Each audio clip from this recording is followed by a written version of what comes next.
Chapter 1. A Quiet Day at Gossington Hall.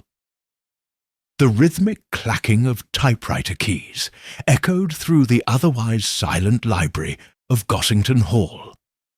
Miss Dolly Bantry, elegant despite her advancing years, sat at the mahogany desk, her fingers dancing across the keys of an old Remington typewriter with surprising dexterity. The autumn sun cast long shadows across the room, illuminating dust motes that swirled like miniature galaxies each time Miss Bantry reached the end of a line and the carriage bell rang out. Arthur would have been so pleased, she murmured to herself, pausing to adjust her reading glasses. A literary society in St. Mary Mead at last. It had been 5 years since Colonel Bantry had passed, leaving Gossington Hall to his devoted wife. Rather than downsizing as many had expected, Dolly Bantry had thrown herself into village activities with renewed vigour. The St. Mary Mead Literary Society was her latest endeavour, and the upcoming meeting would be the first to be held at Gossington Hall. The typewriter before her was itself a recent acquisition, purchased at the estate sale of old Professor Hargreaves, who had died peacefully in his sleep just 3 weeks prior. At 87, his passing had surprised no one, though many in the village had expressed sadness at losing their most erudite resident. "There," Miss Bantry said with satisfaction, pulling the final page from the roller. 12 copies of the agenda, all done. She admired her handiwork with a pleased smile, despite the occasional typing error, hastily corrected with white fluid. The pages looked impressively official. A soft knock at the library door interrupted her moment of pride. "Come in," she called, gathering the pages into a neat pile. Mrs. Lee, the housekeeper who had served the Bantrys for 3 decades, stepped into the room. "Miss Marple has arrived, madam." "Oh, how lovely! Show her in, please, and bring tea." Moments later, Miss Jane Marple entered the library with the careful steps of an elderly lady who was determined not to acknowledge the limitations of age. Thin and upright, with snowy white hair neatly arranged beneath a modest hat, her bright blue eyes took in the room with a quick, comprehensive glance that belied her frail appearance. "Dolly, dear," she said warmly, accepting her friend's kiss on the cheek. "How well you look! And you, Jane, though I think you've lost weight since I saw you last week." Miss Marple smiled gently. "Doctor's orders, I'm afraid. He says I must be careful with my heart, though I've told him it's been beating away quite satisfactorily for over 80 years. They settled into comfortable armchairs by the window, where the garden offered a kaleidoscope of autumn colours. Mrs. Lee brought tea and freshly baked scones, then quietly withdrew. "I've been so busy preparing for Thursday," Dolly Bantry said, pouring tea into delicate china cups. "The inaugural meeting of our literary society. I do hope we can attract some younger members. The village does seem to be filled with nothing but pensioners these days. The new doctor's wife has joined, I hear," Miss Marple commented, accepting her tea. "Yes, Mrs. Edwards. Barely 30, and quite modern in her views. She suggested we read something called existentialist literature." I nodded as though I understood completely. Miss Marple's eyes twinkled. "Raymond, my nephew, you know, sent me a book by someone called Camus last Christmas. I found it rather bleak, though illuminating about human nature in its way. That's exactly what we need, your literary insights. Oh, and I must show you my new acquisition." Dolly gestured toward the typewriter sitting majestically on the desk. Professor Hargreaves' old machine. His niece was selling off his belongings, came all the way from London to handle it. She seemed quite eager to be rid of everything, poor girl. Miss Marple examined the typewriter with interest. "It appears to be in excellent condition." "It is, though it does make the oddest sound sometimes. Almost like—" Dolly paused, looking slightly embarrassed. "Well, it sounds absurd, but sometimes it almost sounds as though it's typing by itself. Just a key or two, mind you. Probably just the metal settling." "Most likely," Miss Marple agreed, though her eyes narrowed slightly. "The most curious thing happened yesterday," Dolly continued, lowering her voice despite the empty room. "I came in early morning to type up the agenda, and there was a sheet of paper in the machine. Just a single word typed in the centre, 'Murderer.'" Miss Marple's teacup paused halfway to her lips. "Indeed, how unusual! I assumed it must have been young Thomas. He helps in the garden on weekends, and is always playing practical jokes, though it seemed rather a strange one, even for him." "Did you keep the paper?" "No, I crumpled it up straight away. Gave me quite a chill, if I'm honest." Dolly shivered slightly, then laughed at herself. "Listen to me, getting fanciful in my old age. Next, I'll be claiming Gossington is haunted." The conversation drifted to village gossip, the new vicar's unconventional sermons, Mrs. Blackett's scandalous nephew from London who had arrived wearing an earring, and the curious case of missing garden gnomes from several village homes. As twilight began to settle, Miss Marple rose to leave. "Thank you for a lovely afternoon, Dolly." At the door, Dolly suddenly clutched her friend's arm. "You'll come on Thursday for the meeting? I've invited quite a diverse group. Dr. Edwards and his wife, of course, and that new mystery writer who's taken Danamead Cottage, Mr. Fitzwilliam. He's quite famous, apparently, though I've never read his books. And Professor Hargreaves' niece, Miss Catherine Hargreaves, is staying another week to finish sorting his papers. She's agreed to come too." "I wouldn't miss it," Miss Marple assured her, buttoning her coat. "A literary society is just what St. Mary Mead needs." As she walked home through the gathering dusk, Miss Marple's thoughts returned to the typewriter and the mysterious message. In her experience, coincidences were rarely as innocent as they appeared, and a typewriter that spelled out "murderer" was a coincidence that demanded attention. Perhaps Thursday's meeting would prove more illuminating than anyone expected. Chapter 2. The Literary Society gathers the Thursday of the inaugural St. Mary Mead. Literary Society meeting arrived with the kind of perfect autumn weather that seemed almost deliberately arranged for the occasion. Gossington Hall stood resplendent in the afternoon sun, its red brick facade glowing warmly against a backdrop of copper-leaved trees. Miss Marple had arrived early to help her friend with final preparations. She found Dolly Bantry in the library, fussing over the arrangement of chairs. "I've placed Professor Hargreaves' typewriter on the side table as a sort of tribute," Dolly explained, gesturing to where the Remington sat gleaming. "After all, he was our village's most published author, even if his works on ancient Greek pottery weren't exactly bestsellers." Miss Marple nodded approvingly, though her sharp eyes lingered on the typewriter. "Has it produced any more mysterious messages?" "Not a one," Dolly replied with obvious relief. "I'm convinced it was just Thomas playing a prank. I spoke to him quite firmly about it.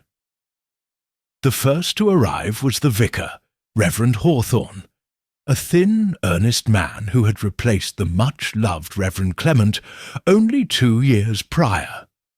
He carried a worn copy of C.S. Lewis and immediately engaged Miss Marple in a discussion about allegory in literature. Dr. Edwards and his wife arrived next. The doctor was a practical, no-nonsense man in his 40s, while Mrs. Edwards, Clara, was indeed as youthful as Dolly had described, pretty in a thoughtful way. With serious dark eyes behind fashionable glasses, she seemed both eager and slightly uncomfortable, the way newcomers to village life often appeared. "I've brought some suggestions for our reading list," she said, producing a neatly typed sheet. Miss Marple noticed the doctor's indulgent smile as his wife spoke passionately about contemporary authors. The new resident of Danemead Cottage arrived with a flourish that suggested he was accustomed to making an entrance. Frederick Fitzwilliam was tall and distinguished, with silver-streaked dark hair and the kind of tan one doesn't acquire in the English countryside. At 50, he carried himself with the confidence of success. "Ladies and gentlemen," he announced, sweeping into the room, "your literary credentials have just improved immeasurably." He laughed to indicate this was a joke, though Miss Marple detected a hint of genuine self-satisfaction beneath the charm. The final arrival was Catherine Hargreaves, the professor's niece. Where Fitzwilliam filled the room with his presence, Miss Hargreaves seemed almost to shrink from notice. A woman of perhaps 40, with plain features partially hidden behind dark hair pulled severely back, she murmured apologies for her lateness. "I've been sorting through Uncle's papers all day," she explained softly. "He kept everything: letters, receipts, research notes. Most of it meaningless to anyone but him. But surely his academic work had value?" Mrs. Edwards asked. Catherine's smile was tight. To a very select audience, perhaps, Uncle's specialty was increasingly obscure, even within academic circles. With all members present, Dolly called the meeting to order. After welcoming remarks and introductions, she presented her agenda with visible pride. "Our first order of business is to select our inaugural book," she announced. "I've compiled suggestions from everyone who submitted them." As discussion began, Miss Marple settled back in her chair, content to observe. Frederick Fitzwilliam immediately dominated the conversation, dismissing several suggestions with witty but cutting remarks. Dr. Edwards contributed little, but occasionally nodded agreement with the author. His wife, initially enthusiastic, grew quieter as her suggestions for contemporary works were gently rebuffed. "What about a classic mystery?" Catherine Hargreaves suggested hesitantly. "Something by Christie or Sayers?" Fitzwilliam laughed. "My dear lady, if you'd read any of my Sebastian Stone detective novels, you'd find those old puzzles quite pedestrian. Modern crime fiction has evolved tremendously." "I've read your latest," she replied with unexpected firmness. "The solution was apparent by page 50. A brief, uncomfortable silence fell across the room. "Perhaps we should take a short break for refreshments," Dolly interjected quickly. "Mrs. Lee has prepared a lovely spread." As the group moved to the adjoining room, where tea and sandwiches awaited, Miss Marple remained seated, observing Catherine Hargreaves, who lingered by her uncle's typewriter. "It was his most treasured possession," Catherine said, noticing Miss Marple's attention. "He wrote all 16 of his books on it. I couldn't bear to sell it, but—" She hesitated. It seemed wrong to take it to London, where it would just sit, in storage, so you gave it to Mrs. Bantry, Miss Marple completed gently. Yes, she mentioned the Literary Society, and it seemed fitting. Catherine's fingers hovered over the keys without touching them. Though sometimes I wonder. At that moment a sharp exclamation from the tea-room interrupted them. They hurried to find Frederick Fitzwilliam staring at a small square of paper, his face ashen. "What is it?" Dolly asked. "Someone's idea of a joke," he said, his voice uncharacteristically tight. He thrust the paper toward her. Dolly read it aloud. "Your secret will be exposed. Typed, not handwritten." She looked up, puzzled. Where did this come from? "It was folded beside my teacup," Fitzwilliam said, his usual composure visibly disturbed. "Who put it there?" All present denied any knowledge of the note. Miss Marple observed that Catherine Hargreaves had become very still, her eyes fixed on the typewritten message. "Well, it's clearly another prank," Dolly declared, though her voice lacked conviction. "First that murderer message on my typewriter, and now this." "What murderer message?" Dr. Edwards asked sharply. As Dolly explained about finding the typed word days earlier, Miss Marple watched the reactions around the room. The doctor frowned thoughtfully. Mrs. Edwards looked disturbed. The vicar seemed puzzled. Fitzwilliam had regained his composure, but kept glancing at the paper as though it might bite. And Catherine Hargreaves. Catherine was looking at the typewriter visible through the doorway, her expression a complex mixture of fear and resignation. "Perhaps," Miss Marple suggested mildly, "we should examine the typewriter itself." They returned to the library, where Dolly opened the Remington's case. A sheet of paper was loaded in the roller. In the centre of the otherwise blank page, a single line of perfectly aligned type read, "Death comes to those who betray." In the stunned silence that followed, only Miss Marple noticed Catherine Hargreaves slip quietly from the room. Chapter 3. Whispers and Suspicions. The discovery of the typewritten threat cast a pall over the Literary Society's inaugural meeting. Dolly Bantry, ever the gracious hostess, attempted to salvage the gathering by suggesting they return to their book discussion. But the damage was done. Nervous glances were exchanged, and conversation became stilted and forced. "Perhaps we should adjourn early," Reverend Hawthorne suggested gently. "Give everyone a chance to collect their thoughts." "This is ridiculous," Frederick Fitzwilliam declared, having recovered his composure. "We're allowing ourselves to be unsettled by a childish prank." "Two pranks," Dr. Edwards corrected, his clinical gaze moving between the typewriter and the note. "First murderer, and now this threat. That suggests a pattern, not random mischief." Miss Marple, who had been quietly observing, spoke up. "Has anyone noticed that Miss Hargreaves seems to have left?" All eyes turned to the spot where Catherine had been standing moments before. Dolly frowned, looking toward the hallway. How odd! She didn't say goodbye. Perhaps she was upset, Mrs. Edwards suggested.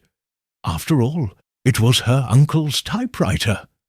"I'll check if she's still on the grounds," Dolly said, moving toward the door. As the others dispersed into small, murmuring groups, Miss Marple approached the typewriter. With careful movements that belied her age, she examined the machine without touching it, her bright eyes taking in every detail. Fascinating device, isn't it? Frederick Fitzwilliam had appeared at her side. Though, as a writer, I prefer more modern methods. My publisher insists I use a computer now. Progress is inevitable, I suppose, Miss Marple replied mildly, though there's something rather personal about a typewriter.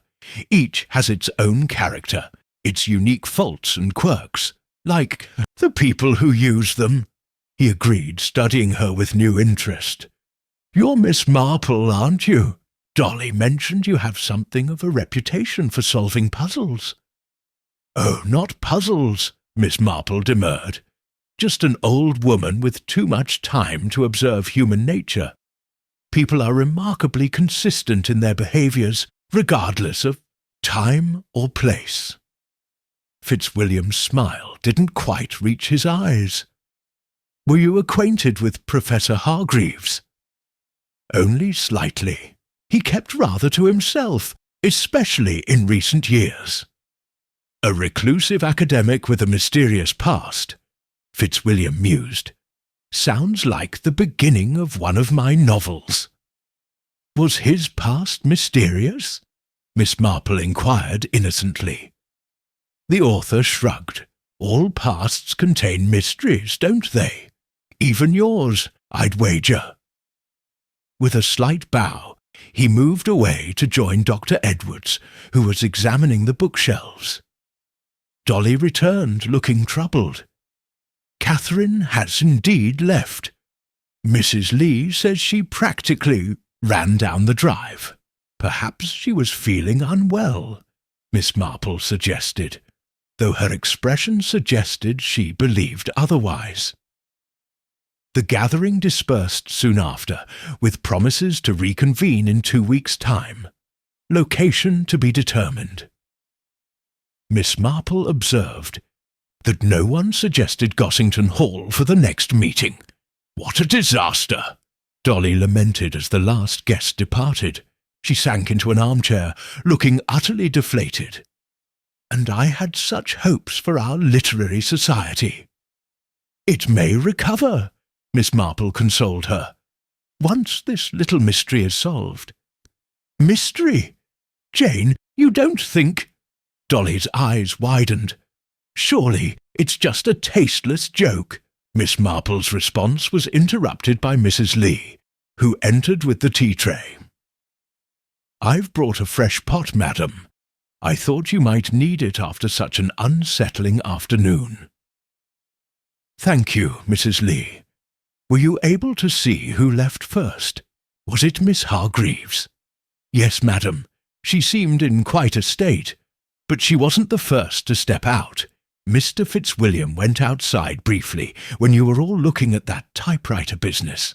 Said he needed air. Came back in just as Miss Hargreaves was leaving. Miss Marple's eyes sharpened with interest. Did they speak to each other? Not that I noticed, miss. But then I was clearing in the tea-room. After Mrs. Lee withdrew, Miss Marple sipped her tea thoughtfully. Dolly, what do you know about Frederick Fitzwilliam? Is he new to the area? Moved in about a month ago. Quite the literary celebrity, I gather. Has a series of detective novels featuring someone called Sebastian Stone. Terribly brooding and clever. And Catherine Hargreaves. You mentioned she came from London. Yes, works at some museum there.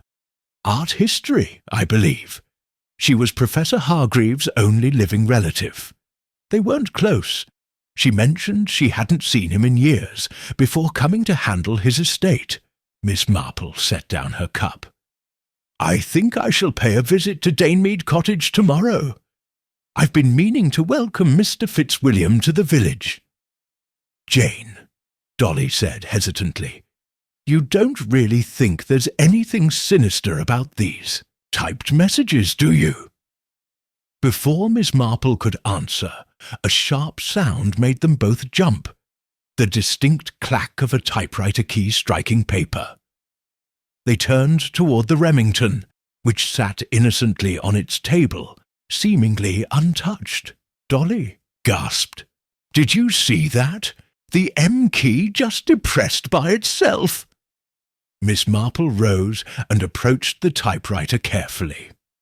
In the centre of the fresh sheet of paper, now loaded in the machine, was a single letter, M.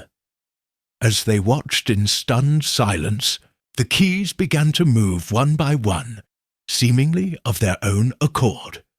Clack, clack, clack. It's dear, dear, and sharp. Dolly read in a whisper as each letter appeared. When the typing ceased, the completed word stood stark against the white paper. Murderer! "Lock it away," Miss Marple said firmly, "and tomorrow I think we should visit St. Martin's Churchyard." "The churchyard? Why on earth?" "Because," Miss Marple replied, her gentle voice at odds with the gravity of her words, "I believe we need to know more about how Professor Hargreaves died." The next morning dawned grey and misty, fitting weather for a visit to the village churchyard. Miss Marple met Dolly at the lych gate, both women dressed in sensible coats against the autumn chill. "I spoke to Mrs. Lee this morning," Dolly said as they picked their way among the gravestones. "She mentioned that Catherine Hargreaves called early to say she's returned to London unexpectedly. Left instructions for the solicitor regarding her uncle's remaining affairs." "How convenient," Miss Marple murmured, though whether she meant the information or Miss Hargreaves' departure wasn't clear. They found Professor Hargreaves' grave easily. The freshly turned earth stood out against the weathered surroundings. The headstone was simple, bearing only his name, dates, and the inscription, "Scholar, Seeker of Truth." 3 weeks ago, Miss Marple mused, studying the dates. "And the cause was natural? You mentioned he died in his sleep." "That's what Dr. Edwards said. Heart failure at his age, not unexpected." Miss Marple's gaze drifted to a nearby bench, where a familiar figure sat reading a newspaper. "I believe we have company," she said softly. Chapter 4. Conversations in the Churchyard. Frederick Fitzwilliam folded his newspaper when he noticed the two women. He rose from the bench with the easy grace that seemed characteristic of him, and approached with a smile that didn't quite reach his eyes. "Mrs. Bantry, Miss Marple, what a pleasant surprise, is it?" Miss Marple asked mildly.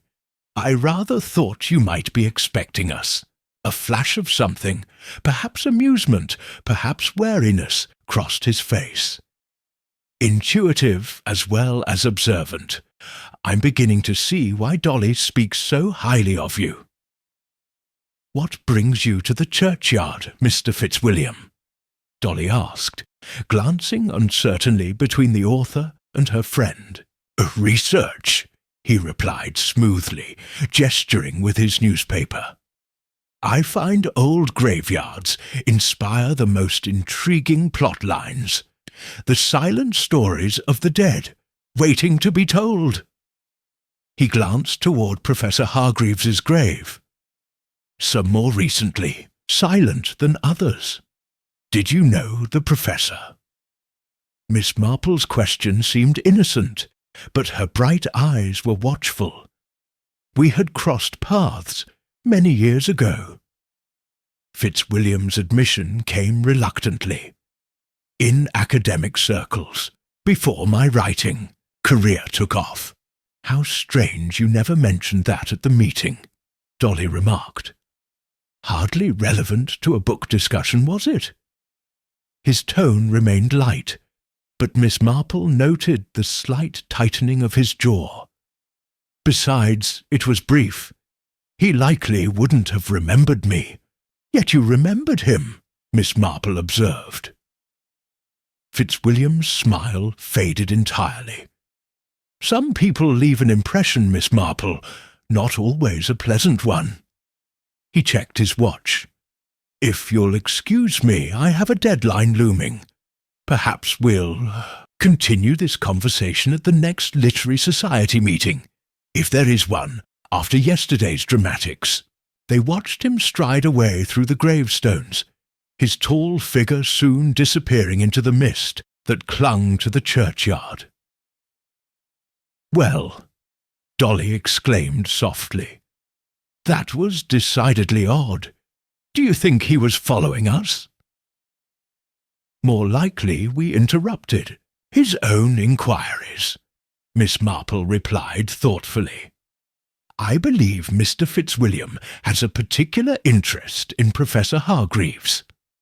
They continued their circuit of the churchyard, pausing occasionally to read inscriptions or comment on the care of certain plots. As they were preparing to leave, they encountered Dr. Edwards entering through the lich gate. "Ladies," he greeted them, looking somewhat surprised. "Parish business?" "Just paying our respects to Professor Hargreaves," Dolly explained. "Such a pillar of the community, despite his reclusiveness. Indeed, the doctor's professional demeanour betrayed nothing, but Miss Marple detected a slight hesitation. "A great loss to St. Mary Mead. I understand it was a peaceful passing," Miss Marple said. "In his sleep," Mrs. Bantry mentioned. "Yes, quite peaceful," Dr. Edwards nodded. "At his age, heart failure is common. Nothing suspicious about it. I don't believe anyone suggested otherwise, Doctor," Miss Marple remarked innocently. A faint flush appeared on the doctor's face. "Of course not. I merely meant, well, after yesterday's unpleasantness with those typewritten messages, one's mind turns to morbid possibilities. Speaking of which," Dolly interjected, "the strangest thing happened after everyone left. The typewriter. It typed by itself. Jane and I both saw it." Dr. Edwards frowned. "Mechanical devices don't act independently, Mrs. Bantry. There must be a rational explanation." "The keys moved on their own," Dolly insisted. "Spelled out murderer again. Jane saw it too." The doctor turned to Miss Marple, his expression sceptical. "Did you observe this phenomenon?" "I observed the keys moving and letters appearing on the paper," she replied carefully. "Whether by supernatural means or clever human intervention, I couldn't say." "Clever human intervention," Dr. Edwards repeated slowly. "You believe someone is deliberately creating these incidents?" "It seems the most likely explanation, doesn't it?" "But who? And why?" Dolly asked. "What could anyone possibly gain from such theatrics?" Before the doctor could respond, the church door opened and Reverend Hawthorne emerged, his thin face registering surprise at finding the small gathering. "Good morning. I didn't expect a congregation today." His attempt at humour fell flat. "Is everything all right?" "Perfectly fine, Vicar," Dr. Edwards assured him. "Just passing by." "Actually, I was hoping to ask about Professor Hargreaves' funeral," Miss Marple said. "I was unable to attend due to my arthritis acting up that day." "A simple service," the vicar replied, "at his niece's request. Just the committal prayers here at the graveside. Miss Hargreaves mentioned he wasn't a religious man." "Was there a good turnout from the village?" Miss Marple pressed gently. "Surprisingly small," Reverend Hawthorne admitted. "Miss Hargreaves, of course, Dr. Edwards in his official capacity, Mrs. Lee from Gossington Hall. And now I think of it, Mr. Fitzwilliam was there, though I didn't know him at the time. He approached Miss Hargreaves afterward. They seemed, well, not exactly friendly, but certainly acquainted." Miss Marple and Dolly exchanged glances. "How interesting," Miss Marple murmured. "Mr. Fitzwilliam didn't mention that either." They bid farewell to the vicar and the doctor, and made their way back to the village high street. The mist had begun to clear, revealing a pale blue autumn sky. "I think," Miss Marple said decisively, "that it's time we paid a visit to Danemede Cottage. See Fitzwilliam, but what will we say?" Dolly looked nervous. "We'll return his newspaper," Miss Marple replied, producing the folded paper from her handbag. "He left it on the bench. Most careless." Danemede Cottage stood set back from the road, surrounded by a garden that had seen better days. Despite its charming thatched roof and traditional exterior, there was something unwelcoming about its closed curtains and silent approach. They were halfway up the path when the front door opened and Clara Edwards emerged, nearly colliding with them. In her haste, her face registered alarm at the unexpected encounter. "Mrs. Bantry! Miss Marple!" She clutched her handbag tightly. "I was just... Mr. Fitzwilliam wanted to borrow a book on local history. My husband has quite a collection." "How neighbourly," Miss Marple commented. "Is Mr. Fitzwilliam at home?" "I believe so," Mrs. Edwards said, her composure returning, "though he mentioned being on a tight deadline. Perhaps now isn't the best time for social calls." "It will only take a moment," Miss Marple assured her. "We've brought his newspaper." Mrs. Edwards hesitated, then nodded. "Well, I must be going. Clinic hours this afternoon." With a strained smile she hurried past them. Dolly watched her go. "Jane, what do you make of that?" "I think," Miss Marple replied softly as they approached the cottage door, "that before this affair is concluded, we shall discover that many in St. Mary Mead have secrets they would prefer to keep buried, perhaps as deeply as Professor Hargreaves himself." Chapter 5. Revelations at Danemede Cottage. Frederick Fitzwilliam answered the door at the third knock, his expression shifting from irritation to carefully composed politeness when he recognized his visitors. "Mrs. Bantry, Miss Marple." What an unexpected pleasure. He made no move to invite them in. "We've brought your newspaper," Miss Marple said, holding out the folded publication. "You left it in the churchyard." "How thoughtful." He accepted it with a nod, though I must confess I'd finished with it. "We saw Mrs. Edwards leaving," Dolly remarked conversationally. "She mentioned borrowing a book." A flicker of tension crossed Fitzwilliam's face. "Yes, something on local history. Research for my next novel." "How interesting that you've chosen St. Mary Mead as your setting," Miss Marple commented. "Such a quiet village might seem uneventful to a writer accustomed to more dramatic backdrops." Fitzwilliam's smile tightened.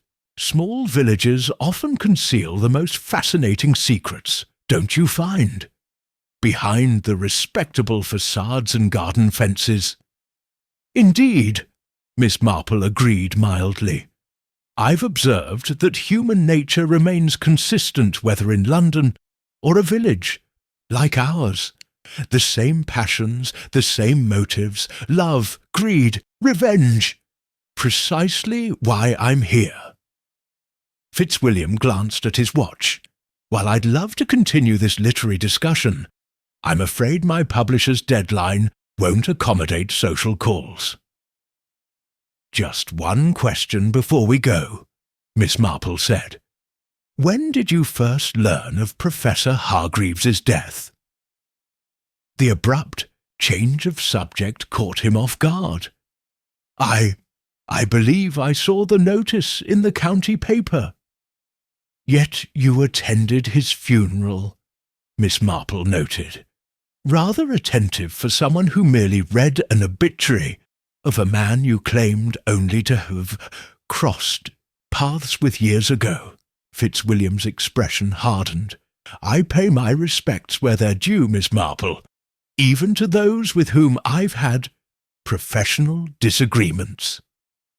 What sort of disagreements? Dolly asked, unable to contain her curiosity.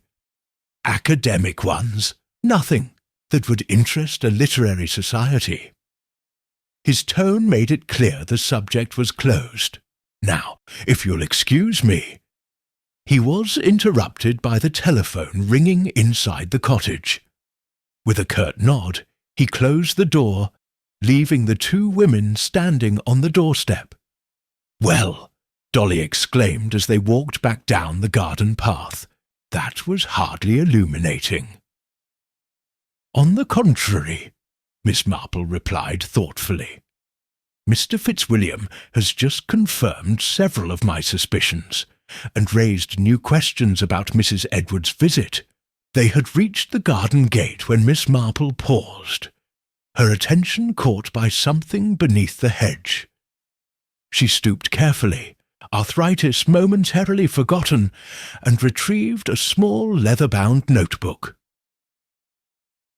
"What is it?" Dolly asked as Miss Marple quickly leafed through the pages.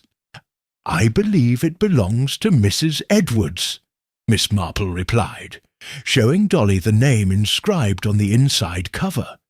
She must have dropped it in her haste to leave. Before Dolly could comment further, Miss Marple slipped the notebook into her handbag. "We should return it to her, of course, but first I think we ought to pay a visit to the village library." The St. Mary Mead Library occupied a small room in the parish hall, staffed 3 days a week by Miss Weatherby, a retired schoolteacher with a formidable memory and an even more formidable filing system. "Professor Hargreaves," Miss Weatherby echoed when Miss Marple made her inquiry. "Yes, I have several of his works. Hardly bestsellers, but he always donated copies. They're in the local authors section." She led them to a corner shelf, where 6 identically bound volumes stood in a neat row. "Ancient Greek pottery, patterns and provenance." Dolly read from the spine of one. Hardly bedtime reading. "His earlier works were more accessible," Miss Weatherby commented, selecting a thinner volume. "The ethics of archaeological acquisition caused quite a stir in academic circles, I believe. He was quite passionate about the repatriation of artifacts to their countries of origin." "Might we borrow that one?" Miss Marple asked. Armed with the professor's book, they repaired to the tea-shop across the green. While Dolly ordered, Miss Marple divided her attention between the borrowed book and Mrs. Edwards' notebook. "Jane," Dolly said when she returned with their tea, "I hope you're not planning to read that entire scholarly work. It looks terribly dense." "Not the entire book, no," Miss Marple replied, turning to the index. "I'm looking for a specific reference. Here it is." Her finger traced down the page to a name, Fitzwilliam, F. "See Chapter 7, The Black Market in Antiquities." Dolly's eyes widened. Mr. Fitzwilliam, but that book must be 20 years old." 19, Miss Marple confirmed, checking the publication date. Mr. Fitzwilliam would have been a young man just starting his career. She turned to Chapter 7, scanning until she found the relevant passage. Perhaps the most egregious case of ethical misconduct in recent years involves the Fitzwilliam collection of Minoan artifacts, acquired through questionable channels and subsequently sold to private collectors, despite ongoing legal claims from the Greek government. "Good heavens," Dolly breathed. "You don't think—" It would explain the professional disagreement Mr. Fitzwilliam mentioned, Miss Marple noted, closing the book, and possibly why he attended the professor's funeral, to confirm an old adversary was truly gone. But what about the typewriter, and those threatening messages? For that, Miss Marple said, opening Mrs. Edwards' notebook, we may find answers here. The notebook contained what appeared to be research notes, written in a neat, precise hand, names, dates, references to academic journals, and on the final used page, a hastily scribbled note. Confirm H knew about F knew evidence. Manuscript.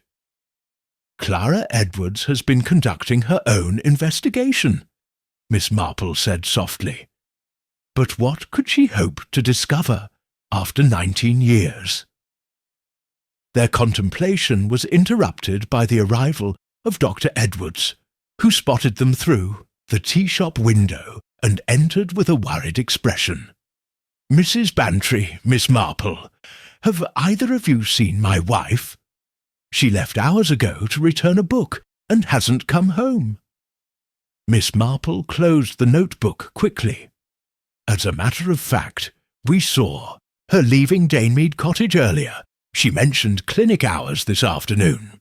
The clinic is closed today, Dr. Edwards said, his frown deepening. And what business would she have with Fitzwilliam? She hardly knows the man. Before either woman could respond, the vicar burst into the tea-shop, his face ashen.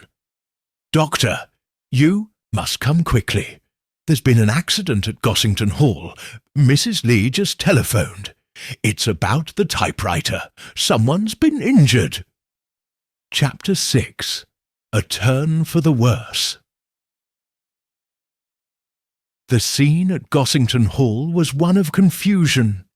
An ambulance stood in the circular drive, its doors open as paramedics wheeled out a stretcher, bearing a blanket-covered figure.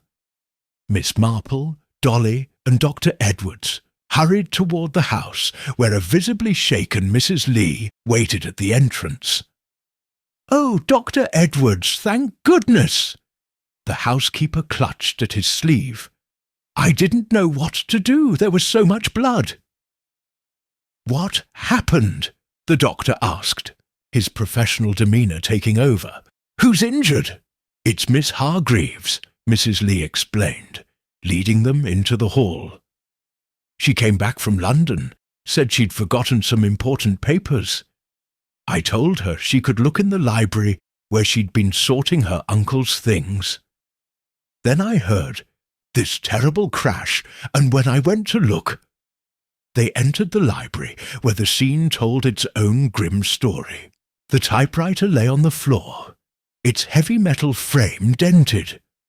A pool of blood had spread across the polished wood, and more blood spattered the nearby desk. "She was just lying there," Mrs. Lee continued, her voice trembling.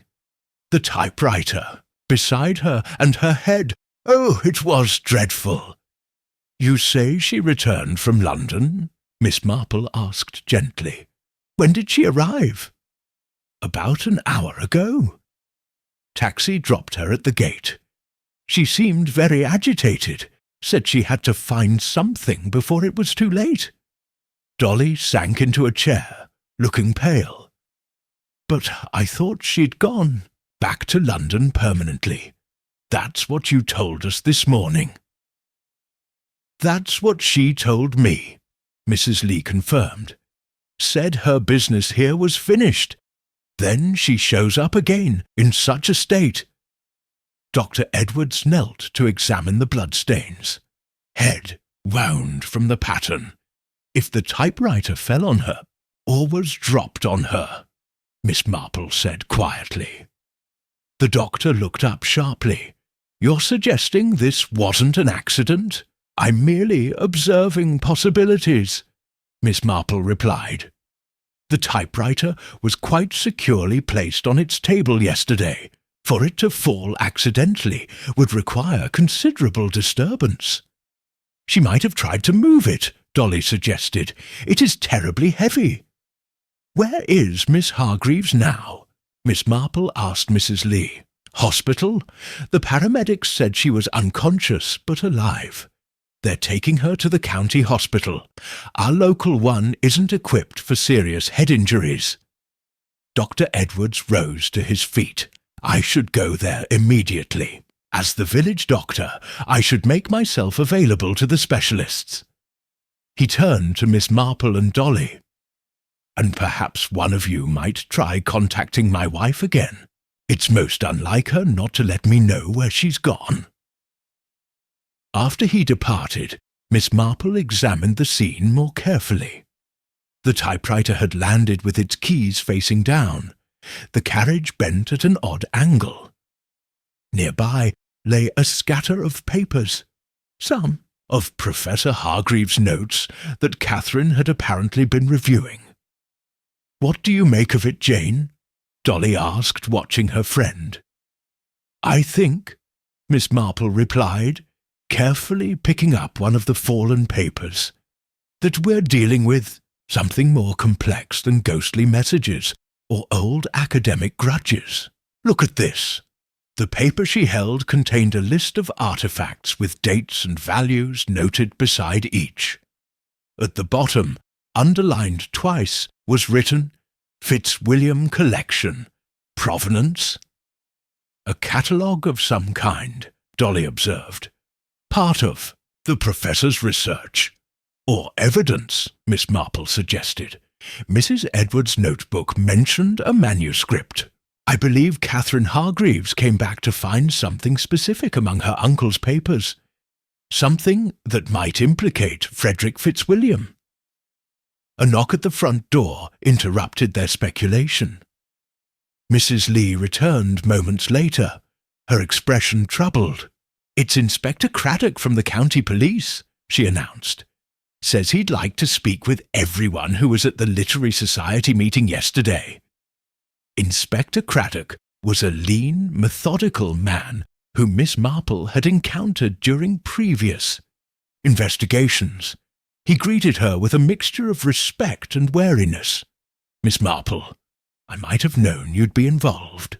"Merely visiting my friend Mrs. Bantry," she replied innocently. "How fortuitous that you're here, Inspector. Have you been informed about the earlier incidents with the typewriter?" The inspector's eyebrows rose. "I received a rather confusing report about threatening messages. Mrs. Lee mentioned them when she called to report Miss Hargreaves's accident."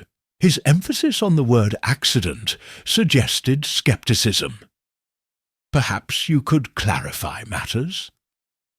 Between them, Miss Marple and Dolly explained the sequence of events. The initial murderer message Dolly had found, the note that appeared during the literary meeting, and the typewriter's apparent self-activation afterward. "Self-activation," the inspector repeated dryly. "And you witnessed this, Miss Marple?" "I observed keys moving and letters appearing," she confirmed. "Whether by mechanical fault, human intervention, or supernatural agency, I couldn't say. I tend to favour human intervention in such cases," Craddock said. "Which brings me to my next question. Where can I find Mr. Frederick Fitzwilliam? He's not at Danemead Cottage." "We saw him there earlier today," Dolly offered. "He mentioned a publishing deadline." "Did he indeed?" The inspector made a note. "And Mrs. Edwards? I understand she left the doctor's house hours ago and hasn't returned." Miss Marple hesitated, then produced the notebook from her handbag. "I believe Mrs. Edwards dropped this when leaving Danemead Cottage. It contains research notes about Professor Hargreaves and Mr. Fitzwilliam, suggesting she had an interest in some past connection between them." Craddock leafed through the notebook with interest. "This could be significant. May I keep this temporarily, Miss Marple?" "Of course, Inspector, though I would appreciate knowing if Mrs. Edwards is located safely." After the inspector departed, Dolly turned to Miss Marple with a troubled expression. "Jane, do you think Catherine's accident is connected to Mrs. Edwards's disappearance?" "I think," Miss Marple replied carefully, "that we're witnessing the consequences of disturbing secrets long buried, perhaps literally." "What do you mean?" "I think it's time we revisited the churchyard," Miss Marple said, rising determinedly. "But first, let's examine the typewriter more closely." They approached the fallen machine cautiously. Dolly helped Miss Marple turn it over, revealing the keys now facing upward. Several were stained with blood. "How horrible," Dolly murmured. Miss Marple's attention was drawn to a small gap in the casing, revealed by the damage from the fall. Something white protruded slightly. "There's something wedged inside," she said, carefully working her fingers into the gap. With delicate precision, she extracted a folded piece of paper, yellowed with age. Unfolding it revealed a typewritten letter, dated 19 years earlier. "I have conclusive evidence of your involvement in the illegal trafficking of Minoan artifacts. Unless reparations are made and the collection returned to its rightful owners, I shall be forced to publish my findings. You have 1 month to respond." The letter was signed Arthur Hargreaves, Ph.D. "Arthur," Miss Marple said softly. "Not the professor. His son." "His son? I didn't know he had children," Dolly said, bewildered. "Few did, apparently. But Catherine is not the professor's niece. She's his granddaughter. And I believe she came to St. Mary Mead seeking justice for her father, who never lived to publish his exposé of Frederick Fitzwilliam's criminal activities." Chapter 7. Secrets Unearthed. The revelation about Catherine Hargreaves' true identity left Dolly speechless. Miss Marple carefully refolded the letter and slipped it into her handbag alongside Professor Hargreaves' book. "We should inform Inspector Craddock immediately," Dolly said when she recovered her voice. "We shall," Miss Marple agreed. "But first, I think we need to speak with Dr. Edwards. There's something troubling me about his wife's interest in this matter." They were interrupted by the telephone ringing. Dolly answered, her expression shifting from concern to relief as she listened. "That was Mrs. Lee from the hospital," she reported after hanging up. "Catherine, or whatever her name truly is, has regained consciousness. The doctors say she's asking for her papers and seems quite agitated." "Did Mrs. Lee mention if Dr. Edwards is still there?" "Yes, he's remaining until Catherine is stabilized. Apparently, he's been trying to reach his wife without success." Miss Marple frowned slightly. "I believe we should visit the churchyard as planned. There's a particular grave I'd like to examine." The afternoon was waning as they returned to St. Martin's Churchyard. The earlier mist had cleared completely, revealing a sky of pale autumn blue. Miss Marple led the way purposefully, not toward Professor Hargreaves' fresh grave, but to an older section where lichen-spotted headstones leaned at precarious angles. "What exactly are we looking for?" Dolly asked, picking her way carefully. "Between the graves." "A name," Miss Marple replied. "Arthur Hargreaves, the professor's son." They searched methodically, row by row, until Dolly called out, "Jane, over here!" The headstone was modest, partially obscured by an overgrown rosebush. It read simply, "Arthur Hargreaves, 1940-1988. Beloved son and father, truth above all." 1988, Miss Marple murmured. "The same year as the letter we found. and 1 year before Professor Hargreaves published his book criticising the Fitzwilliam collection. You think his son's death prompted the professor's crusade against artefact trafficking? It seems likely, Miss Marple agreed. And now, 36 years later, Catherine returns to continue what her father and grandfather began. Dolly shivered slightly as the evening chill crept into the air. But what does Mrs. Edwards have to do with all this? And where is she now? I think, Miss Marple said slowly, that Mrs. Edwards may have discovered the connection independently. Her notebook suggested she was researching the professor's work. Perhaps she found references to Arthur Hargreaves' death that seemed suspicious. They were startled by the sound of footsteps on the gravel path. Reverend Hawthorne approached, his clerical collar stark white against his black coat in the fading light. "Mrs. Bantry, Miss Marple. Inspector Craddock mentioned you might be here." He glanced at the grave they were examining. Arthur Hargreaves? A sad case. Before my time, of course, but I've heard the story. "What story is that, Vicar?" Miss Marple asked innocently. "A tragic accident, as I understand it. Car went off the road late one night. The professor was devastated, never really recovered, they say." He hesitated. "Though there were rumours." "What sort of rumours?" Dolly pressed. "The usual village gossip. Some said it wasn't an accident, that Arthur had enemies in the academic world. Professional jealousies can be quite vicious, you know." He shifted uncomfortably.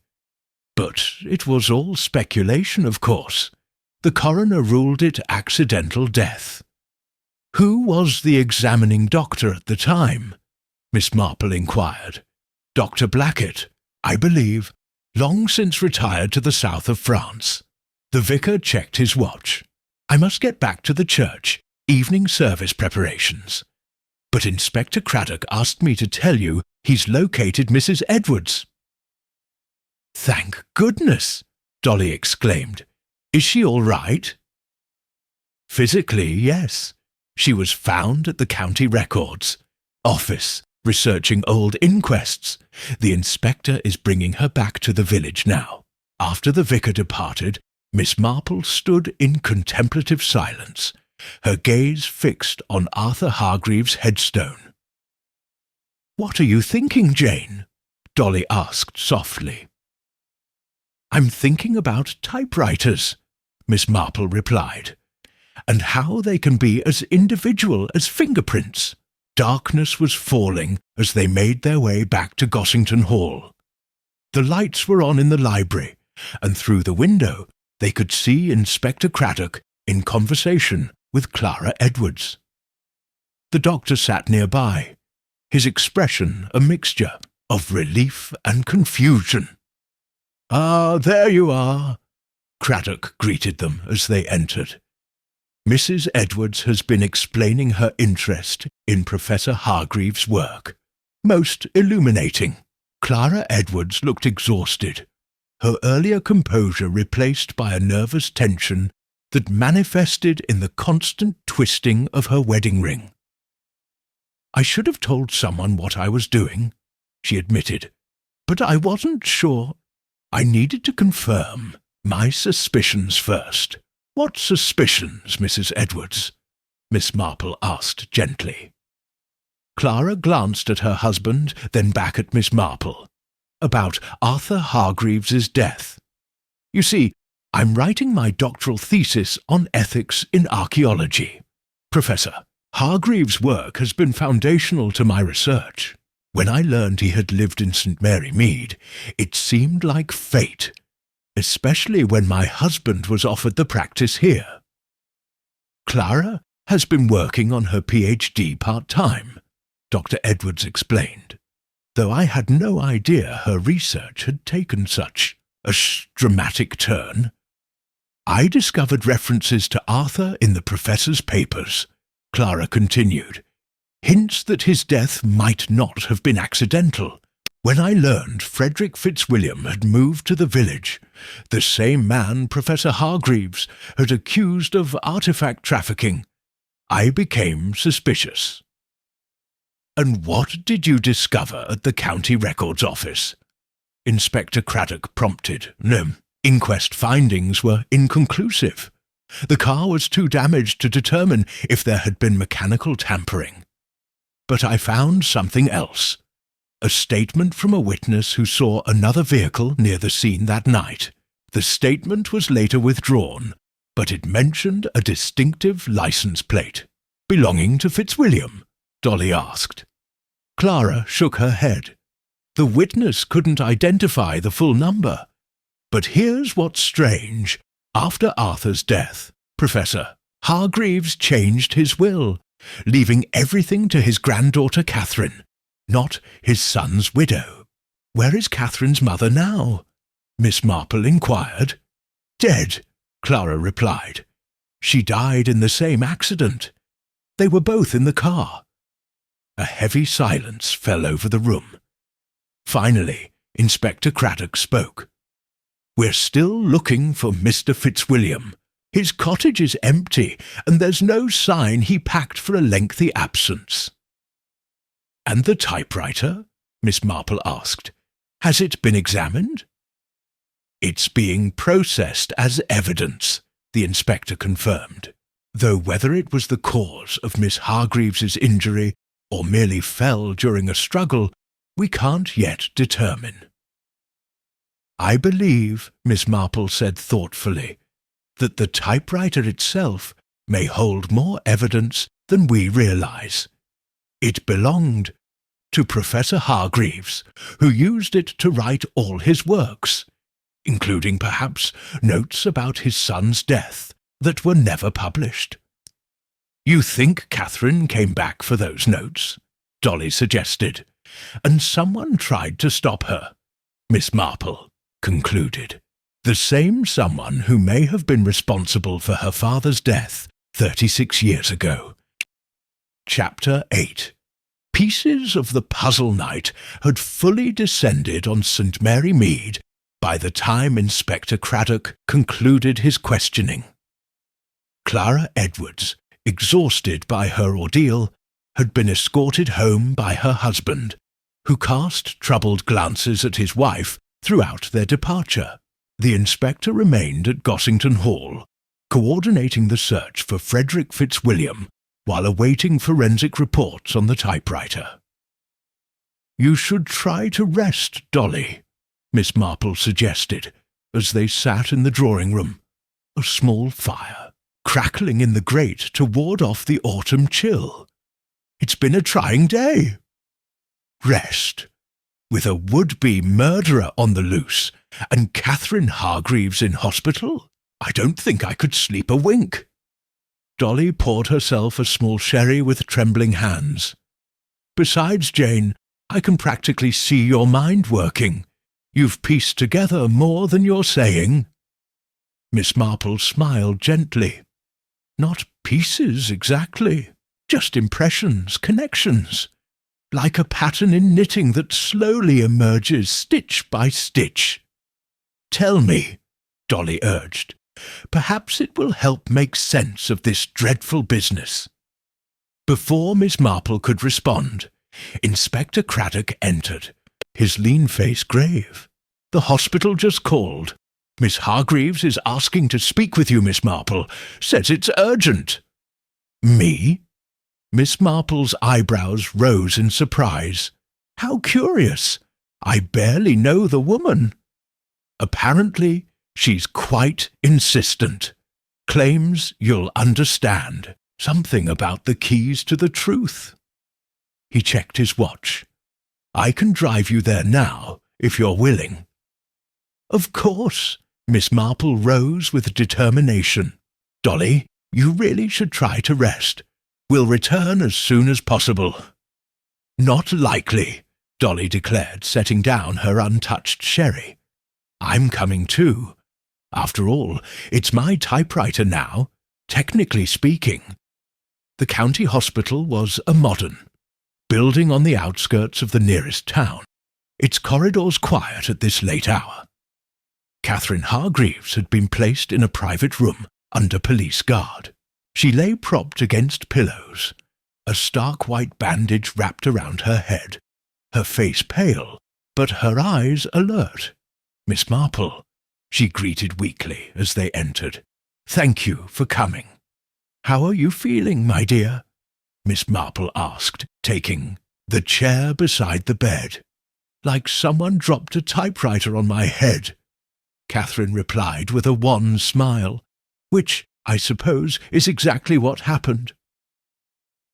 "You remember the attack?" "Fragments. I went to examine grandfather's typewriter. I believed there might be something hidden inside. Notes he'd made about my father's death. Grandfather was always secretive, especially after what happened to father." She paused, gathering strength. "I heard someone enter the library behind me. When I turned, I saw— No, that can't be right." Her brow furrowed in confusion. Memory can be unreliable after head trauma, Inspector Craddock noted. "Don't force it, Miss Hargreaves." "Catherine," Miss Marple said gently. "That is your name, isn't it? Not Hargreaves, though, at least not originally." Catherine's eyes widened. "How did you know?" "We found your father's grave," Dolly explained, "and a letter hidden in the typewriter. From Arthur Hargreaves to someone who had trafficked in illegal artefacts." "Fitzwilliam," Catherine confirmed, her voice hardening. "My father discovered his involvement in smuggling Minoan antiquities. He was preparing to publish his findings when the accident happened." Her voice broke slightly. "My mother died instantly. Father lingered for 2 days, but never regained consciousness." "And you were raised by your grandfather," Miss Marple concluded. "Yes, he adopted me legally, gave me his name, protected me. He believed Fitzwilliam was behind the crash, but could never prove it. The witness who saw another car withdrew their statement after receiving threats. Yet, nearly 4 decades later, Fitzwilliam moved to St. Mary Mead," Inspector Craddock observed. "Rather reckless, if he was indeed responsible for your father's death." "He didn't know I existed," Catherine explained. "The adoption was kept quiet. After the accident, grandfather told everyone I was his niece from London, visiting occasionally. It became our cover story. When I heard Fitzwilliam had moved here, to the very village where grandfather spent his final years, I knew it wasn't coincidence." "Did your grandfather die of natural causes?" Miss Marple asked quietly. Catherine hesitated. "I believed so, until recently. Heart failure at his age. But when I was sorting through his papers, I found notes suggesting he'd discovered new evidence about Fitzwilliam. He'd been corresponding with a doctoral student researching archaeological ethics." "Clara Edwards," Dolly murmured. "Yes, she'd uncovered financial records linking Fitzwilliam to a dealer in stolen antiquities, the missing piece grandfather had sought for decades. I think he may have confronted Fitzwilliam, and you believe Fitzwilliam may have ensured he didn't live to expose him," Miss Marple concluded. "I can't prove it," Catherine admitted, "but the timing. Grandfather's health was excellent for his age. The sudden heart failure seemed too convenient." "And the typewriter?" Inspector Craddock prompted. "Why the theatrics with the messages?" "Wasn't me," Catherine insisted. "I was as startled as everyone when those notes appeared. I thought perhaps grandfather had rigged the machine somehow. A final message from beyond the grave. He had a flair for the dramatic." "But you don't actually believe the typewriter is haunted?" Dolly asked. Catherine managed a small smile. "I'm an archaeologist, Mrs. Bantry. I deal in tangible evidence, not supernatural phenomena. No, I believe someone was using the typewriter to create fear and confusion, likely the same person who attacked me." "Yet you mentioned the keys to the truth when asking for Miss Marple," the inspector noted. "Not the typewriter keys," Catherine clarified. "There's a key, a small brass one. Grandfather kept it on his watch chain. I thought it might open a drawer or box containing his evidence against Fitzwilliam. I was searching for it among his effects when I was attacked." Miss Marple's eyes brightened with sudden understanding. "The watch, of course." "What watch?" Dolly asked, confused. "Professor Hargreaves was buried with his pocket watch. It's traditional for men of his generation," Miss Marple explained. "The vicar mentioned it was a specific request in his will. If the key was still attached, it would be in his grave," Inspector Craddock concluded grimly. "Which means—" "Someone would need to retrieve it," Catherine finished. "I was planning to approach the authorities about exhumation, but before I could, Mrs. Edwards contacted me. She believed her research had uncovered Fitzwilliam's motive for silencing my father and grandfather. We agreed to meet at Gossington Hall while everyone was at the Literary Society meeting." "But the meeting was at Gossington Hall," Dolly pointed out. "Exactly. It provided perfect cover. We could speak privately in the garden while everyone was occupied inside. But Mrs. Edwards never appeared. And then those messages started appearing on the typewriter." The door opened to admit a nurse, who checked Catherine's vital signs with brisk efficiency. "5 more minutes," she told Inspector Craddock firmly. "My patient needs rest." When she had gone, Catherine gripped Miss Marple's hand with surprising strength. "You must find Mrs. Edwards. I fear she may have discovered something that puts her in terrible danger." "We will," Miss Marple assured her. "But there's one thing that puzzles me. Why did you run from the Literary Society meeting after the first message appeared?" "Because I recognized the typing," Catherine said softly. "Every typewriter has distinctive flaws, keys that strike slightly higher or lower, letters that don't align perfectly. I'd been studying Grandfather's papers for weeks. I knew the patterns of his machine intimately. But the message on that paper, it wasn't typed on Grandfather's typewriter." Miss Marple's eyes widened. "You mean—" "Someone brought another typewriter to the meeting," Catherine confirmed. "Someone who wanted us to believe the messages came from Grandfather's machine. Someone who knew I'd recognize the difference, and wanted me gone before I could expose their deception." Chapter 9. The second typewriter, Inspector Craddock drove Miss Marple and Dolly back to Gossington Hall in thoughtful silence. The revelation about a second typewriter had changed the complexion of the investigation entirely. "Do you have officers searching for Mrs. Edwards?" Miss Marple asked as they turned onto the village high street. "Yes, though technically she's not missing," the inspector replied. "She was at the county records office earlier today and spoke with my men. She claimed she was heading home, but obviously never arrived." "And Mr. Fitzwilliam? Any sign of him?" "None. We've put out an alert, but he could be anywhere by now."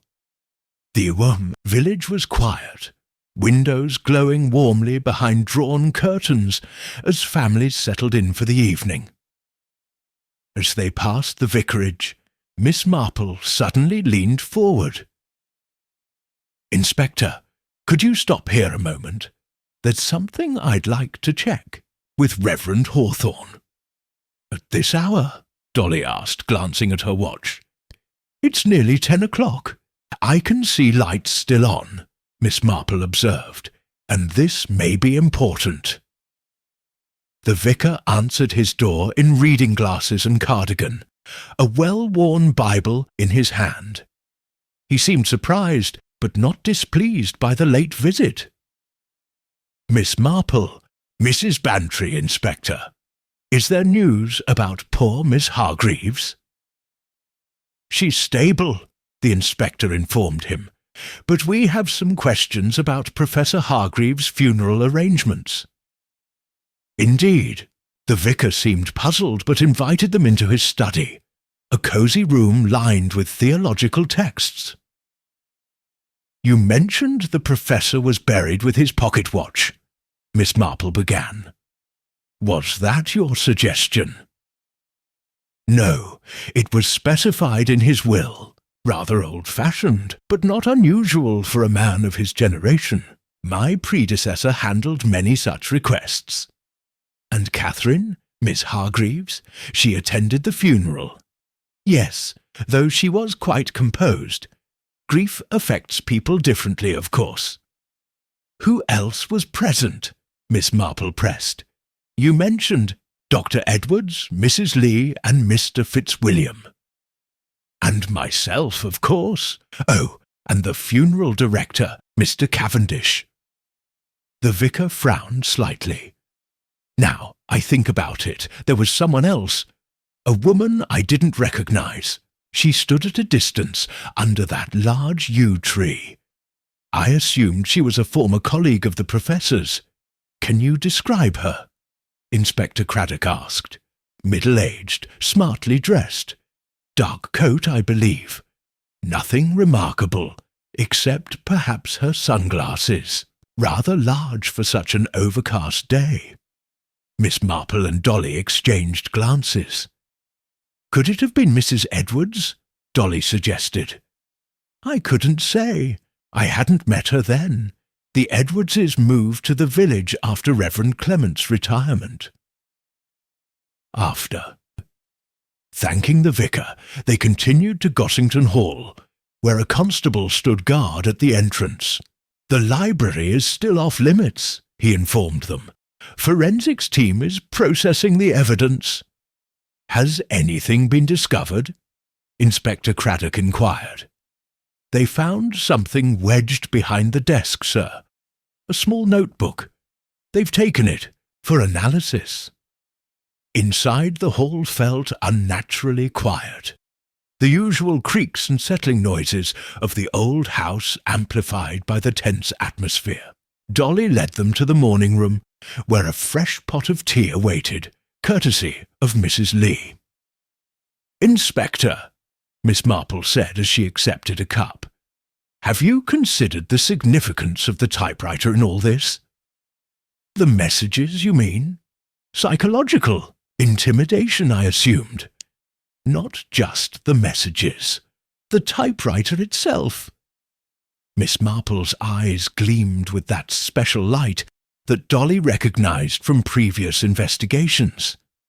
"Think about what Catherine told us, about each typewriter having distinctive patterns. Fingerprints," the inspector mused. "You're suggesting evidence could be typed directly into documents?"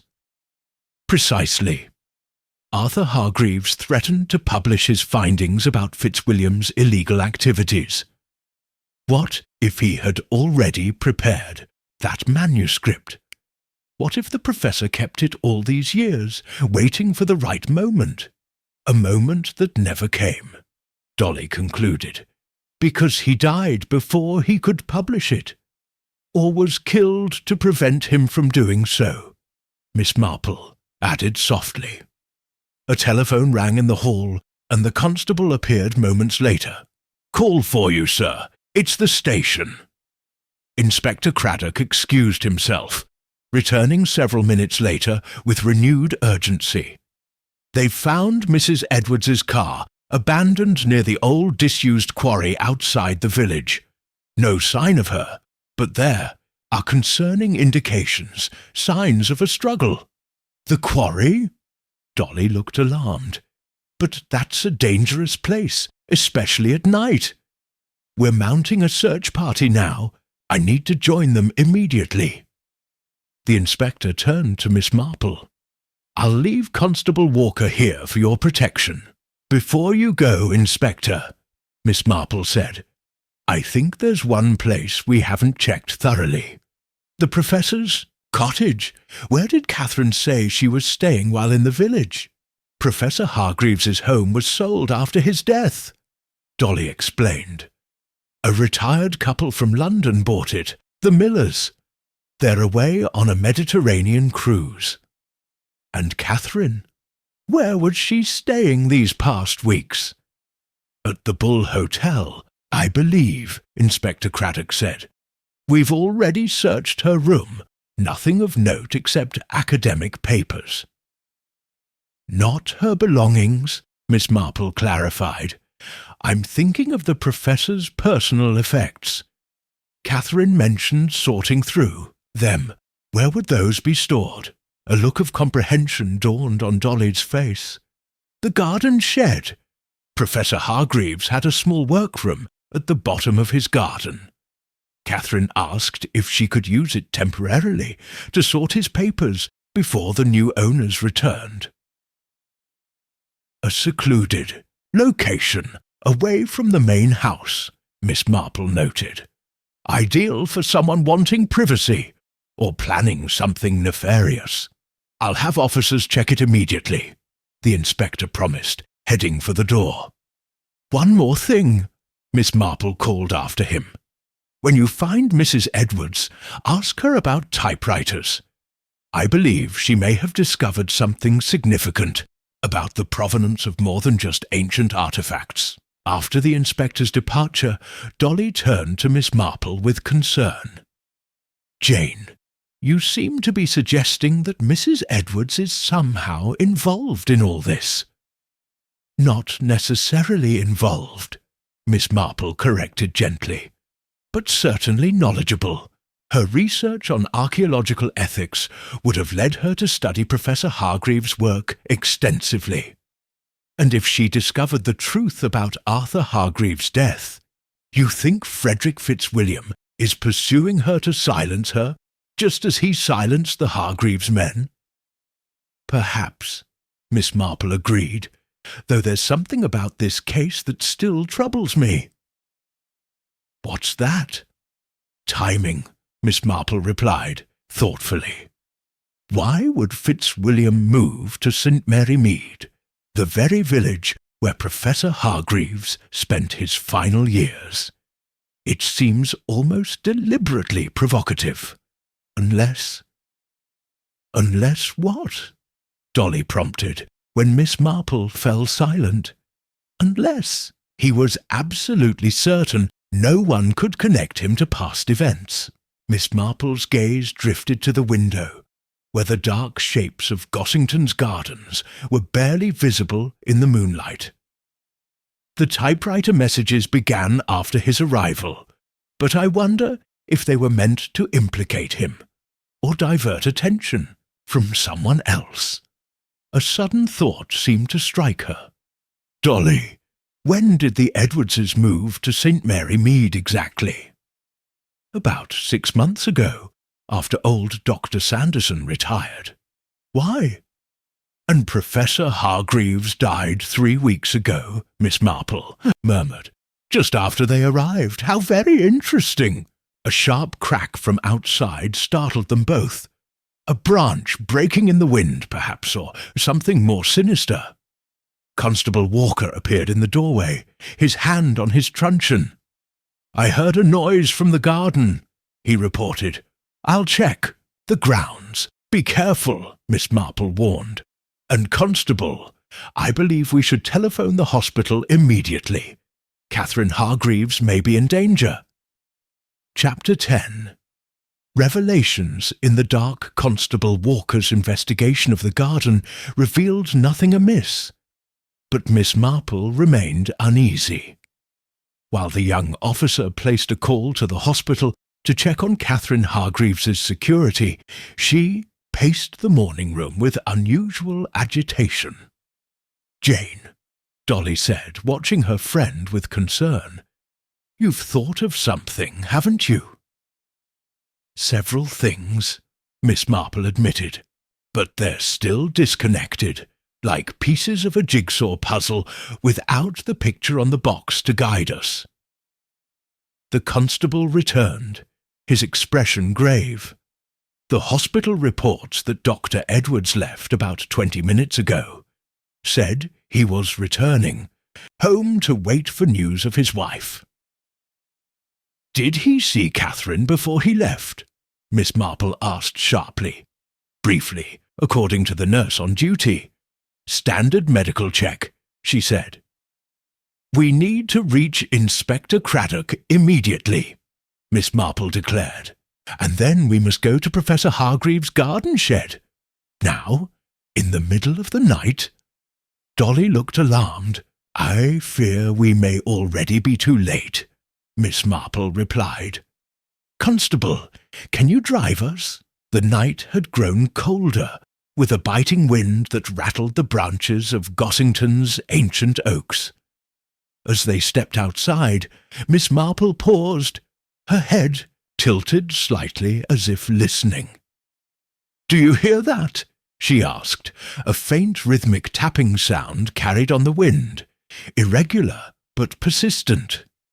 "Probably just a loose shutter," Constable Walker suggested. "Or a typewriter," Miss Marple countered, "coming from the direction of the old gardener's cottage." The small stone building stood at the edge of Gossington's grounds, partially hidden by rhododendron bushes. It had been empty since the previous gardener retired, though Mrs. Lee occasionally used it for storing garden tools. "The cottage?" Dolly frowned. "But it's been locked up for months."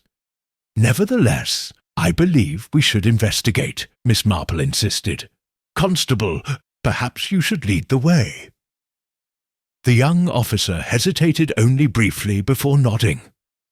Drawing his truncheon, he moved cautiously toward the cottage, Miss Marple and Dolly following at a discreet distance.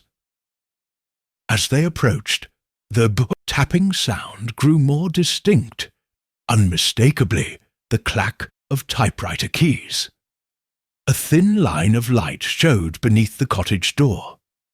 Constable Walker motioned for the women to stay back, then positioned himself beside the entrance. "Police!" he called sharply. "Open up!" The typing ceased abruptly. After a moment of silence, a voice called out, "Help me! Please, help!" "Mrs. Edwards?" Dolly gasped. "Stand back from the door," the constable instructed whoever was inside. When there was no response, he tried the handle, finding it locked, then stepped back and delivered a powerful kick that splintered the ancient wood around the lock. The scene inside the cottage defied their expectations. Clara Edwards sat bound to a chair, a portable typewriter on the table before her. Her face was bruised, her glasses askew, but her eyes were alert with fear and determination. "Behind you!" she cried. The warning came too late. A figure emerged from the shadows behind the door, swinging what appeared to be a walking stick with vicious force. Constable Walker crumpled to the floor. "Don't move, any of you!" Dr. Edwards commanded, his familiar voice transformed by cold fury, or the young officer gets much worse than a headache. "Robert, please," Clara pleaded. "This has gone too far." "Silence," he snapped, nudging the unconscious constable with his foot. "Miss Marple, Mrs. Bantry, how unfortunate that your curiosity led you here." "It wasn't curiosity, Dr. Edwards," Miss Marple replied calmly. "It was the typewriter that gave you away." "The typewriter?" He glanced at the portable machine on the table. "I don't understand." "Not that one," Miss Marple clarified. "Professor Hargreaves Remington." Catherine recognised that the threatening messages weren't typed on it, which meant someone had brought another machine to the meeting, someone who knew typewriters could be as distinctive as fingerprints. Her clear blue eyes fixed on the doctor. Someone like the son of a typewriter repair shop owner. A flicker of surprise crossed his face. "You've been investigating me?" "Your father's shop in Bristol was quite well known, I believe. You must have learned the trade before pursuing medicine. That knowledge would make you uniquely aware of how typewritten evidence might be traced, or fabricated." "Very impressive, Miss Marple," Dr. Edwards acknowledged with a cold smile. "My father taught me everything about typewriters, including how to make one appear to type by itself. A simple mechanism activated by barometric pressure changes. Quite the ghostly effect. Theatrical," Miss Marple agreed. "But why? What possible motive could you have for terrorising Catherine Hargreaves and reviving old scandals about Frederick Fitzwilliam?" "Ask my wife," he said bitterly. "She's the one who couldn't leave well enough alone." All eyes turned to Clara, who sat straight-backed despite her bonds. "I told you the truth, Robert. I was researching archaeological ethics for my thesis. I had no idea what I would uncover." "You discovered that Dr. Edwards was involved in Arthur Hargreaves' death," Miss Marple surmised. "Not Fitzwilliam." "Not directly involved," Clara corrected. "Robert was just a young medical student then. His father's repair shop serviced Professor Hargreaves's typewriter. When Arthur Hargreaves began investigating artifact trafficking, he hired Robert's father to examine documents he believed had been forged to falsify provenance for the Fitzwilliam collection." "And the elder Edwards reported this to Fitzwilliam," Miss Marple concluded. "For a price, no doubt." "Fitzwilliam was just the public face," Dr. Edwards interjected.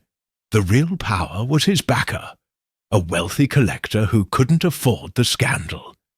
He paid my father handsomely to destroy Arthur Hargreaves' manuscript and any evidence linking him to the operation." "But Arthur Hargreaves had already made copies," Dolly guessed, "using his father's typewriter." "Precisely," Clara confirmed. "When I began researching the Fitzwilliam case, I recognized Robert's father's name in Professor Hargreaves' notes. The connection was too specific to be coincidence." "So you confronted your husband," Miss Marple said softly, "and learned that his medical education had been funded by blood money." "I didn't know about the accident," Dr. Edwards insisted, his composure cracking slightly. "My father said he'd only destroyed some papers. When Arthur Hargreaves and his wife died, he was as shocked as anyone." "But you benefited from their deaths nonetheless," Miss Marple observed. "And when Professor Hargreaves died, under your care, I believe, you must have worried he'd left evidence behind. His heart gave out, the doctor maintained. Natural causes." "After you prescribed new medication," Clara added quietly. "Medication I later discovered had dangerous interactions with his existing prescriptions." "You don't understand," Dr. Edwards said, his voice rising. "When Fitzwilliam moved here, I thought he'd discovered my connection to the case. I panicked. Then Catherine appeared, digging through the professor's papers. Everything I'd built was at risk, so you created the typewriter messages to frighten Catherine away," Miss Marple said. "And when that failed, you attempted to silence her permanently." A sudden noise from outside, the crunch of tires on gravel, interrupted the tense exchange. Through the cottage window, Headlights swept across the garden as a police car approached. Chapter 11. The final page. Dr. Edwards' face contorted with panic as the police car lights swept across the cottage. "This is all you're doing," he hissed at Clara. "You couldn't leave the past buried where it belonged." "The truth was never buried, Robert," she replied sadly. "Only hidden, like the manuscript." "What manuscript?" he demanded, his attention momentarily diverted from the approaching police. Miss Marple seized the opportunity. With surprising agility for a woman of her years, she picked up a heavy garden trowel from a nearby shelf and struck the doctor's arm, causing him to drop the walking stick. Dolly, quick to follow her friend's lead, pushed a stack of empty flower pots toward him. As he stumbled, Miss Marple positioned herself protectively in front of Clara, the manuscript Arthur Hargreaves prepared before his death. Miss Marple explained calmly, as though they were discussing the matter over tea. The one detailing the entire artifact trafficking operation, including the involvement of your father's repair shop in forging provenance documents. "There is no manuscript," Dr. Edwards insisted, regaining his balance. "My father destroyed it." "He destroyed a copy," Miss Marple corrected, "but not the original. Arthur Hargreaves was too careful for that. He entrusted it to someone who would know its value." The cottage door burst open as Inspector Craddock entered, his service revolver drawn. Behind him stood Frederick Fitzwilliam, his distinguished features haggard with exhaustion. "Dr. Edwards," the inspector announced, "you're under arrest for the assault of Catherine Hargreaves and the attempted murder of Constable Walker." As the inspector secured the handcuffs around the doctor's wrists, Fitzwilliam moved to untie Clara. "Are you all right, Mrs. Edwards?" he asked with genuine concern. "I'll survive," she replied shakily, "though I don't understand why you're here. I thought you'd fled." "Mr. Fitzwilliam has been assisting with our investigation," Inspector Craddock explained, checking the unconscious constable's pulse. "He contacted us this afternoon after receiving a threatening letter demanding he leave the village." "From Dr. Edwards?" Dolly asked, confused. "No," Fitzwilliam said, helping Clara to her feet. "From someone claiming to be Arthur Hargreaves's avenger. When I recognized the typing style from Professor Hargreaves's old machine, I realized something was wrong. The professor and I had reconciled years ago." "Reconciled?" Dr. Edwards scoffed. "After what you did to his son." "I did nothing to Arthur Hargreaves," Fitzwilliam stated firmly, "though I admit I was involved with the traffickers in my youth. When Arthur confronted me with evidence, I agreed to testify against the real mastermind, Lord Blackwell, the poor fouilleux, wealthy collector you mentioned," Miss Marple said to Dr. Edwards. "Yes, Blackwell was furious when I turned on him," Fitzwilliam continued. "He hired someone to silence Arthur before he could publish his exposé. I always suspected it was a professional job, but could never prove it." "So you weren't fleeing," Clara realized. "You were investigating." "I came to St. Mary Mead to make amends with Professor Hargreaves," Fitzwilliam explained, "to tell him what really happened to his son. But he died before I could speak with him. When Catherine appeared, I thought perhaps fate was offering a second chance at redemption." Miss Marple nodded thoughtfully. "And the manuscript, does it still exist?" "It does," came a voice from the doorway.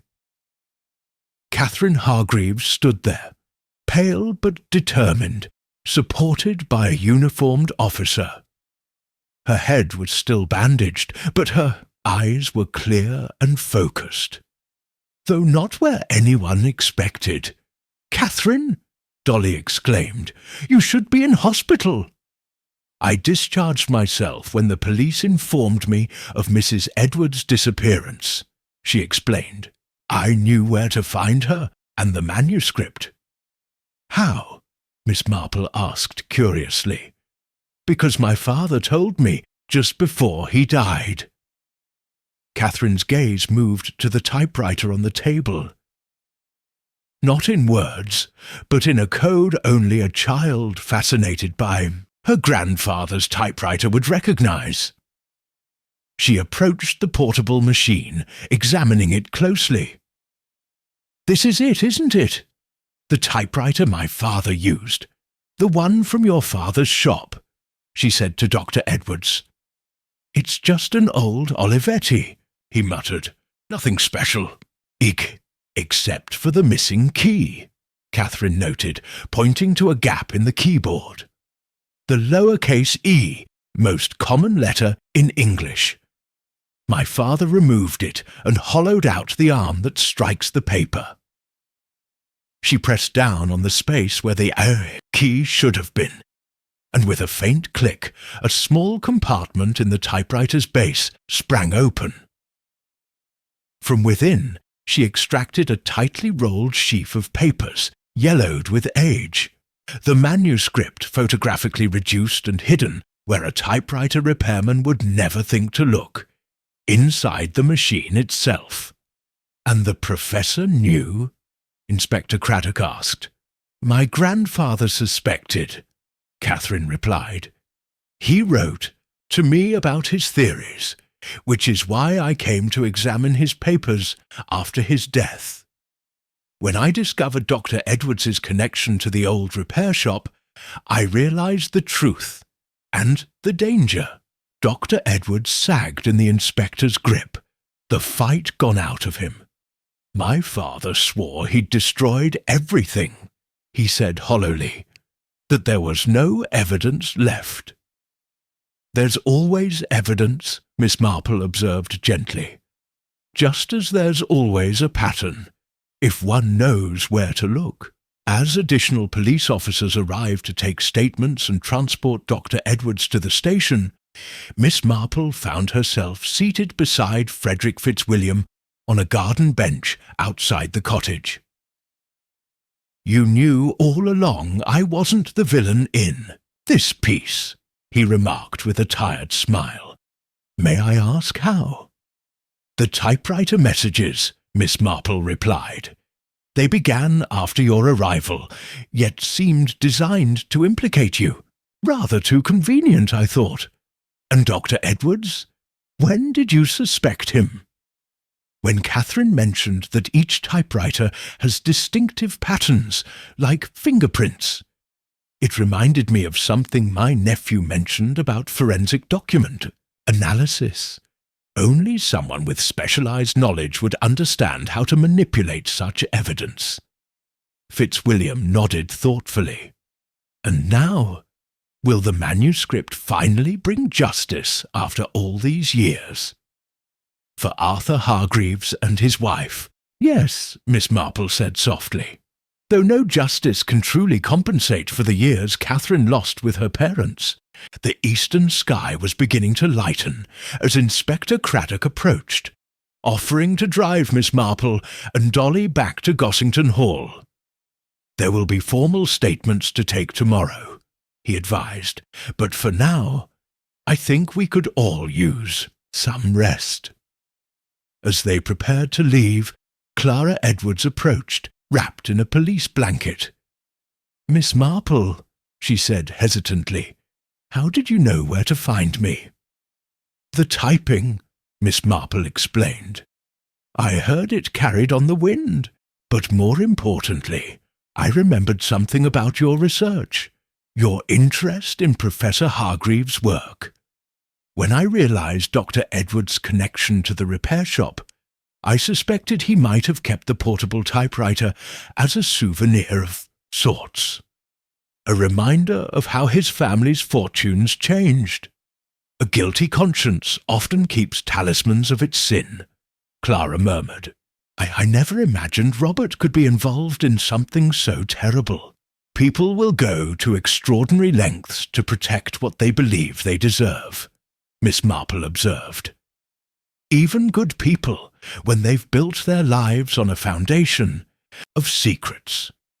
Dawn was breaking as they finally returned to Gossington Hall, painting the old brick facade with soft golden light. Mrs. Lee, who had apparently been waiting up all night, greeted them with hot tea and the promise of breakfast. "What a night!" Dolly sighed, sinking gratefully into her favourite armchair. "I'm not sure the Literary Society will recover from this scandal." "On the contrary," Miss Marple replied, accepting her tea with a serene smile. "I suspect membership applications will increase dramatically. After all, nothing stimulates literary interest quite like a real-life mystery." Chapter 12. Aftermath. 3 weeks after the dramatic events at the gardener's cottage, St. Mary Mead had settled back into its gentle routine. The village green looked particularly picturesque on this crisp November morning, the last golden, leaves clinging stubbornly to the ancient oaks that surrounded St. Martin's Church.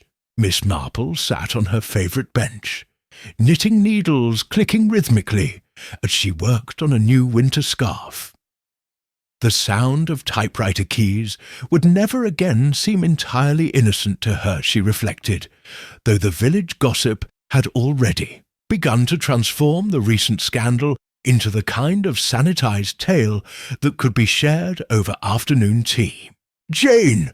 Dolly Bantry called, approaching across the green with a newspaper tucked under her arm. "I thought I might find you here, enjoying this glorious autumn day." "Indeed," Miss Marple replied with a smile, setting aside her knitting. "The last warmth before winter truly takes hold." Dolly settled beside her friend, unfolding the newspaper to reveal a headline: "Artifact Trafficking Ring Exposed After 36 Years. It's made the national press," she said triumphantly.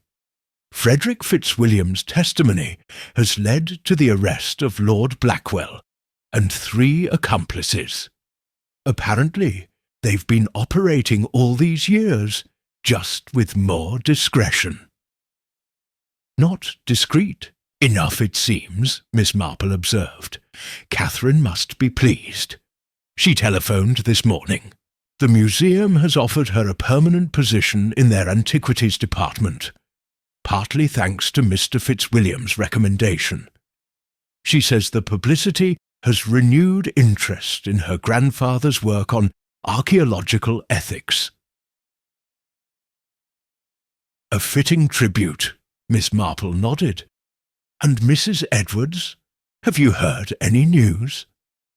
Dolly's expression sobered. "She's filed for divorce, poor thing. Can you imagine discovering your husband was involved in such dreadful business?